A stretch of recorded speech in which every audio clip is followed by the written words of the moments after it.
In this video, I'm going to show the basics of interacting with Maquette's hand-mounted UI.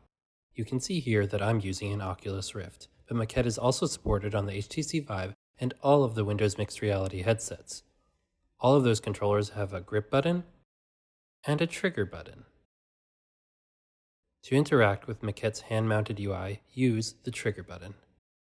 So for instance, if you wanted to change the color that's currently selected, point at the slider here and use the trigger button. If you want to change which tool is currently active, just point at the different tools up here, and you can see that the hand-mounted UI changes accordingly upon pressing the trigger.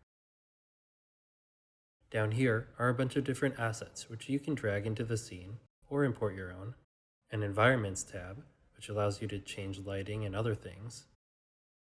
There's a Settings tab as well, in which, among other things, hand dominance can be changed, either left or right.